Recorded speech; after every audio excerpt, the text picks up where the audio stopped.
मुंबई के traffic signal पर एक बार जब लाल बत्ती होती है तो उसमें कई सारी गाड़ियां इंतज़ार कर रही थीं बत्ती के हरे होने का। उसमें एक व्यक्ति है जो कि रसूखदार व्यक्ति, जिसको बहुत सारे लोग जानते हैं, पहचानते हैं। उस व्यक्ति की नज़र पहुंचती है फुटपाथ पर खड़ी हुई एक लड़की की तरफ। लड़की की उम्र लगभग 16 या 16.5 साल के आसपास। लड़की रो रही है और वो बहुत परेशान लग रही थी। ये बात देखने के बाद वो रसूखदार व्यक्ति, जैसे हरी बत्ती होती है वो आगे तो चला जाता है, लेकिन उसे लगता है कि शायद उसकी मदद करनी चाहिए। वो लड़की शायद बहुत ज़्यादा परेशान है। वैसे ही थोड़ा सा आगे जाता है और गाड़ी घुमाकर वापस जब यू टर्न लेता है तो लड़की सचमुच वहीं खड़ी हुई थी और वो कहता है कि अगर आपको एतराज़ ना हो तो आप मेरे साथ चल सकती हैं, मैं आपकी कोई हेल्प कर सकता हूँ। लड़की उस पर भरोसा करती है क्योंकि उस लड़की की एज से वो कई गुना ज़्यादा बड़ा है, जिसकी उम्र लगभग 55 साल के आसपास रही होगी। लड़की उसको साथ चली जाती है। साथ तो जाती है, लेकिन जो आगे होता है वो इतना भयानक होता है। एक कत्ल हो जाता है और 3 जिंदगियां हमेशा हमेशा के लिए बर्बाद हो जाती हैं।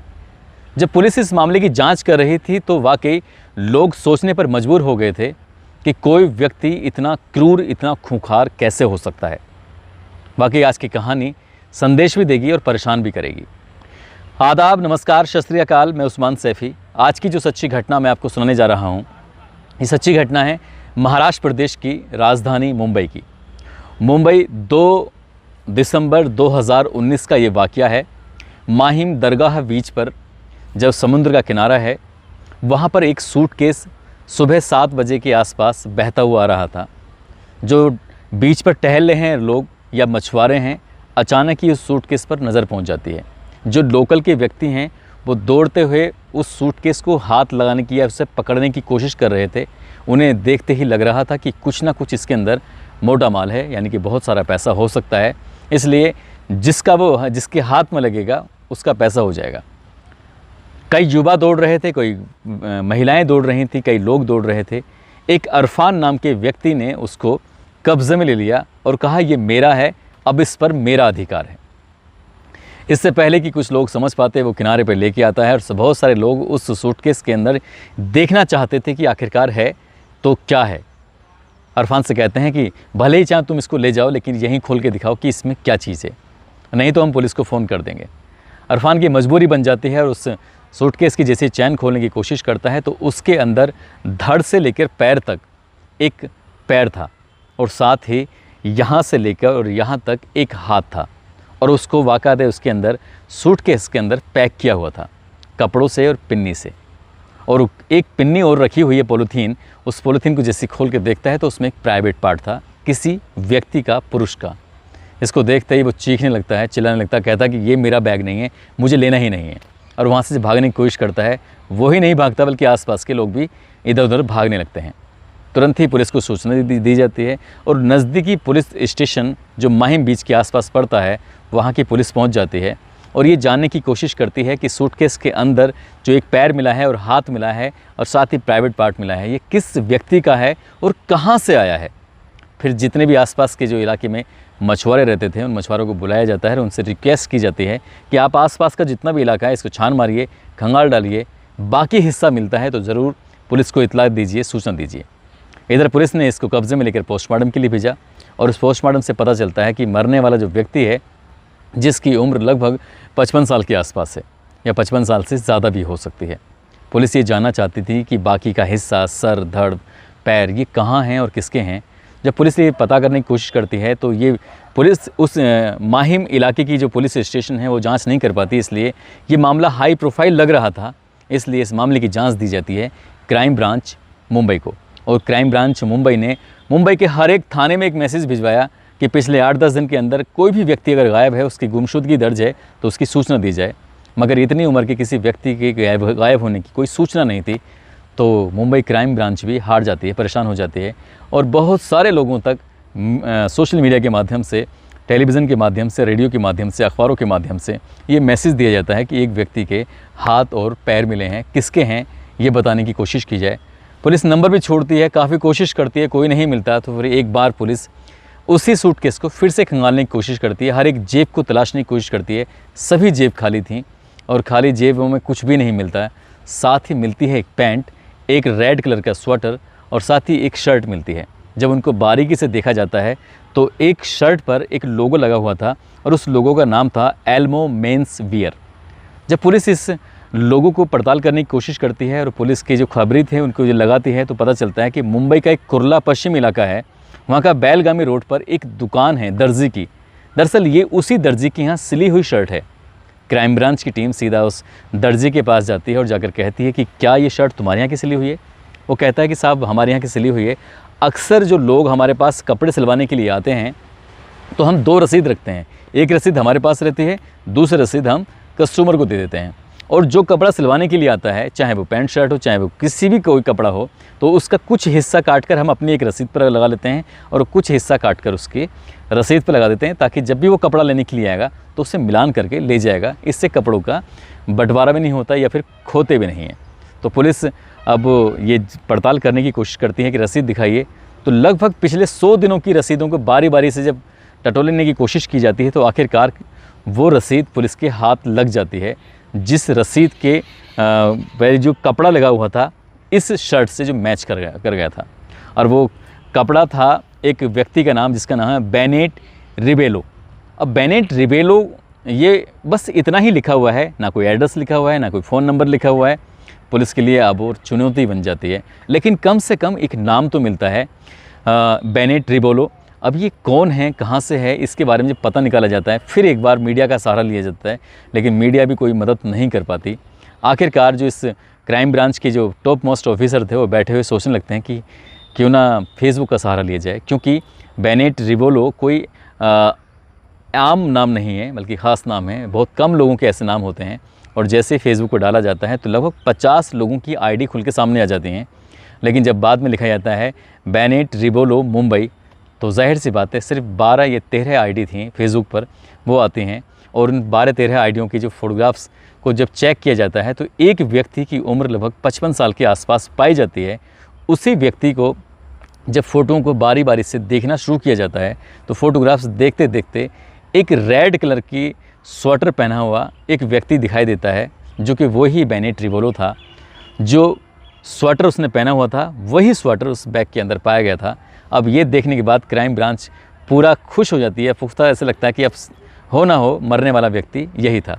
अब पुलिस इस मामले की जांच जब आगे बढ़ाने की कोशिश करती है तो उसके बाद उसमें और भी जब पड़ताल की जाती है तो एक विजिटिंग कार्ड रखा हुआ है, उस लगा हुआ है उसी फ़ोटोग्राफ्स के साथ, और उसमें ये पता चलता है कि जो व्यक्ति है वो संगीतकार है, जो कि फ़िल्मों में संगीत देता है, जो कि शोज़ वगैरह भी करता है और काफ़ी मशहूर व्यक्ति था। अब इसके बारे में जो उसमें कार्ड लिखा हुआ है, कार्ड में लिखा हुआ था Santa cruise east Kalina village. Police इसी पते पर वहाँ जब पहुँचती है तो एक बंगला है, बहुत बड़ा सा बंगला, और वहाँ जाकर उसका दरवाज़ा खोलने की कोशिश करती है तो पहले से ही ताला लगा हुआ था। आसपास के लोगों से पूछा जाता है कि ये बेनेट साहब कहाँ हैं, क्या इनसे कोई बात हो सकती है, कोई नंबर। जो नंबर दिया हुआ था उस कार्ड पर वो नंबर स्विच ऑफ आ रहा था। तो आसपास के लोग कहते हैं कि साहब हमने इन्हें लगभग 10 दिन से नहीं देखा है। अब जब 10 दिन से नहीं देखा है, पुलिस की लगातार जांच चल रही थी, तो ये लगभग 5 या 6 दिसंबर आ चुका था। 2 दिसंबर को ये सूटकेस मिला था।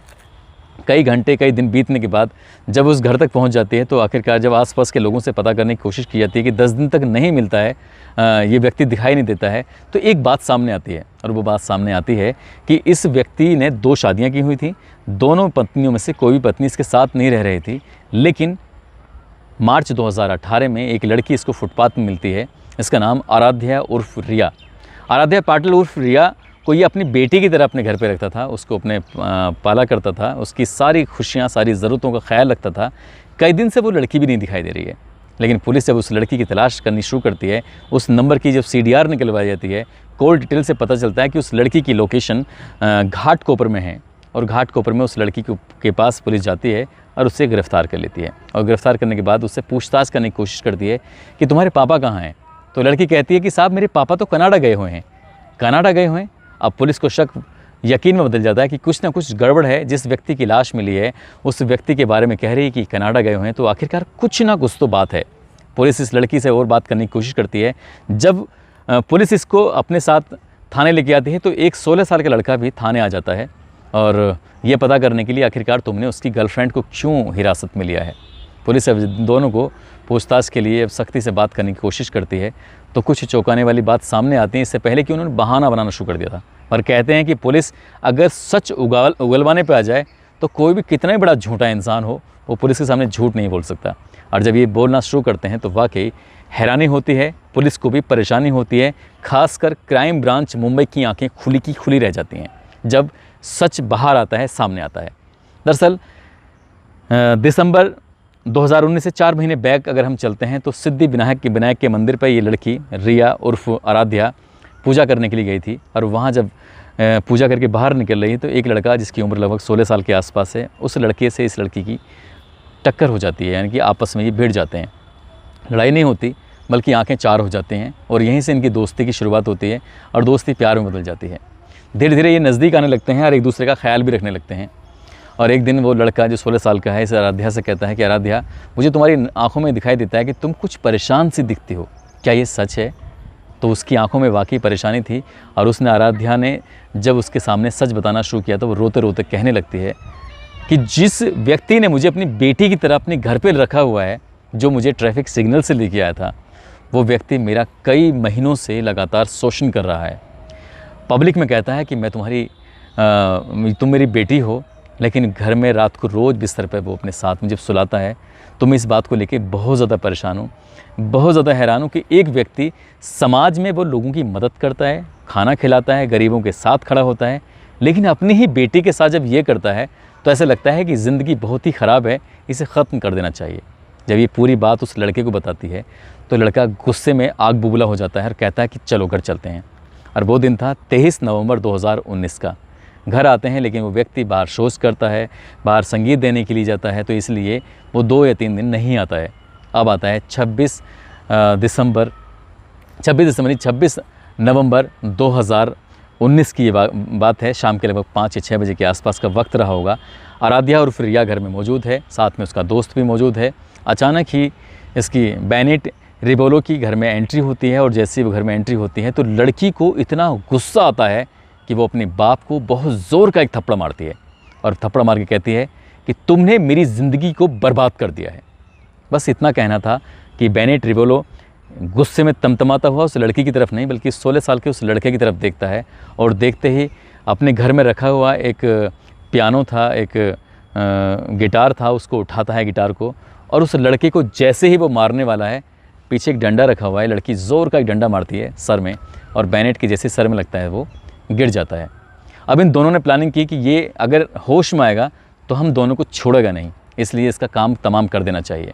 वहीं पास में हिट रखा हुआ था और हिट से वो उस हिट को तब तक उसके चेहरे पर मारा जाता है, छिड़का जाता है, जब तक क्या उस व्यक्ति पूरी तरह से बेहोश नहीं हो जाता।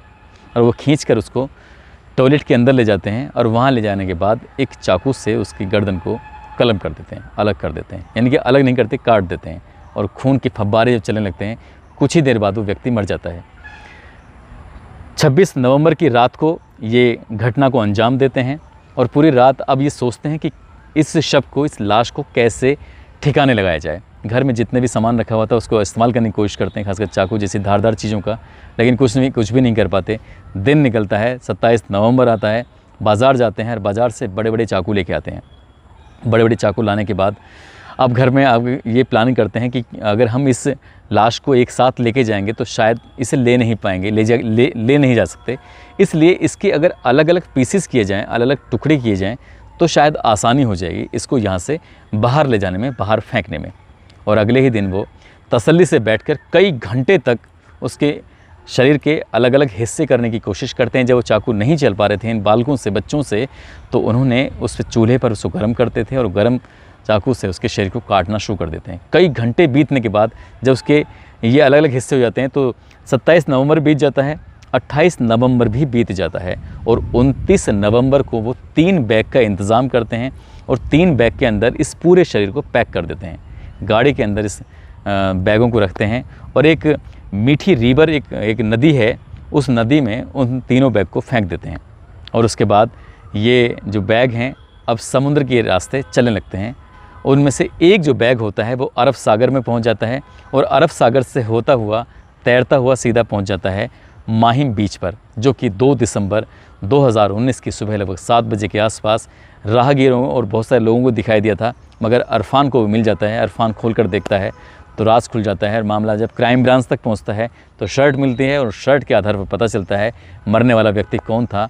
और उसके बाद जब घर में जब तलाशी ली जाती है, पड़ताल की जाती है, आसपास के लोगों से पूछा जाता है तो पता चलता है कि जिस बेटी को अपनी बेटी की तरह रखा था, उसकी खान पीन से लेकर हर चीज़ का इंतज़ाम किया हुआ था, मगर उस बेटी के साथ वो अपनी पत्नी की तरह बिहेव करता था। मतलब यानी कि उसके साथ गलत काम करता था और वो लड़की से बर्दाश्त नहीं कर पाई, इसलिए उसने प्रेमी के साथ मिलकर उसकी न केवल हत्या की बल्कि खौफनाक एक बहुत ही भयानक तरीके से उसके शरीर को समुद्र में फेंक दिया और समुद्र के रास्ते वो माहिम बीच पर आ जाता है।